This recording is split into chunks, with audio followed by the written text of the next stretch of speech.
The Suzuki family is a family of 4 living in the suburban part of Tokyo. At the beginning of the movie, we see them in their small apartment. The father, Yoshiyuki Suzuki, is enjoying watching the television while his son, Kenji, and daughter Yui are on their phones. We see that the family is wholly dependent on technology to keep themselves entertained and hardly ever spend time with each other. The following morning, Yoshiyuki wakes up late and sees that his alarm clock isn't working. He rushes outside and asks his wife Mitsui what time it is, only to find out none of the clocks work. Mitsui also tells him everything that runs on electricity has stopped working because of a power outage. Yui wakes up and freaks out to see the AC and the TV aren't working either. Yoshiyuki tries to call the electricity company, but even the phone is down too. The father and the children quickly get dressed and head outside for work and school. They see a crowd at the elevator waiting for it to arrive, but soon find out that the power outage has halted the elevator as well. Everyone from the floor walks downstairs, confused at the strange and sudden outage.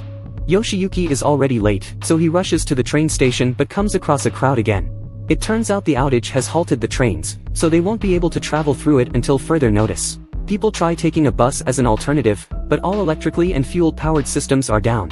At the same time, we see Kenji going to school on his bicycle. The usually bustling city has no running vehicles. A confused Kenji cycles further to see everyone walking to work. 2 grown-ups even eye his bicycle, jealous of the kid. When Yoshiyuki finally reaches his office, it turns out the automated front doors are shut. It is even weirder that none of their watches are working, so they do not know what time it is. After contemplating for a while, 2 of his colleagues break the glass door and go inside to work, but disappointment soon washes over them when they realize the computers in the office have run out of power as well. Meanwhile, Mitsui meets her friends outside the apartment and discusses the power outage. Her friends rush to the store to get some candles for the night. Mitsui is confused because she believes the power will be back by night but follows her friends anyway. At the grocery store, people stock up on food, water and supplies. Mitsui does the same and waits in a long line to pay for the stuff. Since the machines are not working, the cashier announces they will only take cash. This way some people get off the line to bring money out from the ATM only to see that ATMs do not work either. At Yoshiyuki's office, people realize that this isn't just a normal power outage, but they are not sure what exactly is wrong. Their boss dismisses them for the day since they cannot work without computers.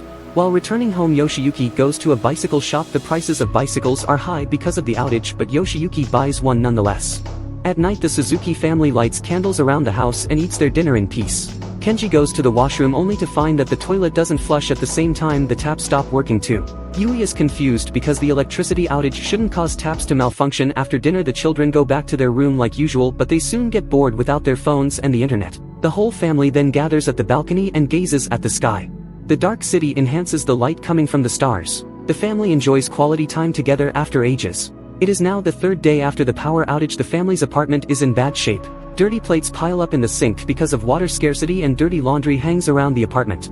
Without electricity, the lifestyle of the people has changed drastically in just 3 days. At Yoshiyuki's office that day, his senior asks everyone to stop coming to work till the power comes back. Yoshiyuki retaliates, saying if they don't work they won't earn money, but his senior asks him to take care of his family instead. He claims that living in a city like Tokyo will be extremely difficult during such conditions because they will soon run out of food and water. Outside the office, Yoshiyuki sees his senior with his family leaving for the countryside. Yoshiyuki contemplates doing the same but still has hope everything will go back to normal. Later we see Mitsui go to a nearby water tank to get water, but she along with the crowd is sent back because even the tank runs out of drinking water. Meanwhile, Yoshiyuki goes to the bank to withdraw some money but returns after being shoved around by the crowd. It is now the 7th day of the power outage. All grocery stores have been wiped out of food and supplies, offices and schools have closed, and the power outage has caused all factories to shut down. More and more people are moving to the countryside, and the Suzuki family decides to do the same. The following day, they pack up their bags and leave early in the morning on their bicycles. The children ride their own while Yoshiyuki keeps Mitsui on the back of his bicycle. They have to buy drinking water midway, but all the shops overprice it. Mitsui bargains and manages to get some at a relatively low price. They stop at a place to rest and eat for the day and immediately set off after getting done. Finally, they reach the airport from where they plan to take the flight to Mitsui's village Kagoshima, where her father lives. They were told that flights were still working, but disappointment washes over them when they see a crowd outside the airport complaining to the officials. It turns out that the flights have been recently cancelled and won't restart until the power comes back. With nowhere to go, the family ends up in a hotel nearby. The owner of the hotel takes advantage of their situation and charges them outrageous prices. But the family doesn't complain. At night, Yui suggests they go back home, but according to Yoshiyuki, there is no food or water left in Tokyo, so it is impossible to survive there. They will have to make it to Kagoshima on bicycles. The following day, Kenji and Yui go to a bookstore and get a map to navigate the locations. Meanwhile, the parents barter 2 bottles of Yoshiyuki's alcohol for a bicycle and some food. Then the family continues their journey. After a few hours they finally reach a highway where several travelers like them are traveling to the countryside. At night they stop at a camp and decide to stay there with fellow travelers. A couple sees them drinking water and asks for some, but the family lies about it being the last bottle. They eat the food and fall asleep.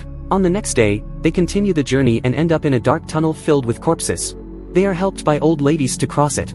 It is now 16 days after the power outage. The family is by a river when their last bottle of water runs out. With no other way, Yoshiyuki drinks the water from the river directly. After they leave the riverside, a massive storm hits, making the family abandon their bicycles and belongings and take shelter in a nearby area. After the storm they go back to their bikes to see one of their tires had been destroyed. Moreover, all their clothes and food supplies are ruined as well. Soon they reach a nearby town and the kids go searching for food and water, leaving Yoshiyuki and Mitsui behind to rest. They are excited to find a grocery store but see everything from the food section is gone. Kenji searches for a bicycle tire, but they are sold out as well. He then finds battery water, which is just distilled water and can be used to drink.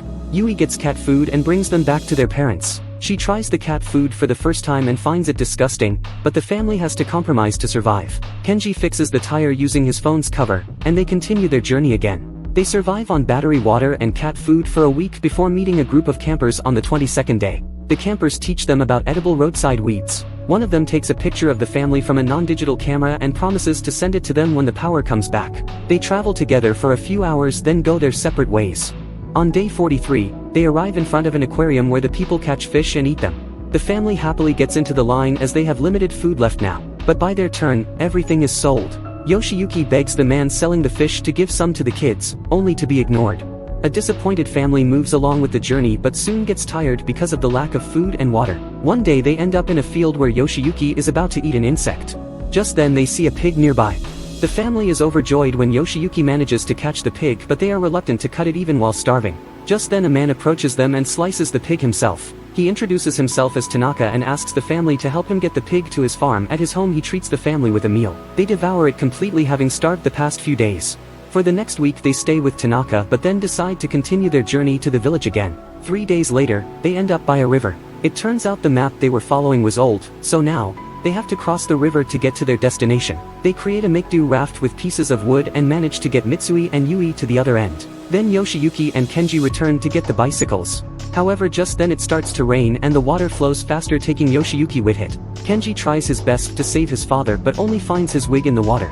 The family sits by the river crying, mourning Yoshiyuki's death. Sometime later they continue their journey on foot. The three make it to day 94 because of the food they had stocked up at Tanaka. They are walking along a railway track when suddenly, some dogs attack Mitsui, making her fall off the road. The kids run to save their mother, only to see that her leg is broken. They get her back on the track but are attacked by the dogs again. Just then the noise of a steam train is heard. The family is beyond surprised when the train stops in the tracks to pick them up. Since it runs on coal, the train is still functional. People inside dress Mitsui's injuries and help the family. In the following scene, we see Yoshiyuki's body washed up by the river. Fortunately he wakes up and manages to get himself to a nearby truck. Just then the steam train his family is in passes by. Yoshiyuki uses a smoke torch to get the people's attention. Finally the train stops and the family reunites happily. The train then takes him to their destination. They meet Mitsui's father after years and start living with him. In the following scene we see 2 years and 126 days have passed after the power outage. The Suzuki family has been living in the beautiful village of Kagoshima. They live a happy life fishing and weaving their own clothes. One day Yoshiyuki wakes up to an alarm clock ringing. Then, the whole village wakes up to the power on coming back. Light bulbs start to work and phones start ringing. Everyone is beyond surprised, but no one knows for sure what brought the power back. A few weeks later the family is back to their old life in Tokyo. The news says that the 2.5-year-long outage was because of a solar flare from the sun. Some believe it was a terrorist organization's doing, but the reason is still not confirmed. The movie ends as the family receives a picture that a stranger had taken of them while they were traveling. The power outage taught people to appreciate small things in life that they took for granted. Like the Suzuki family who didn't care about each other was brought closer than ever because of the hardship they had to face. Subscribe for more videos like this, turn on notifications, and leave a like to help the channel out. Thank you for watching.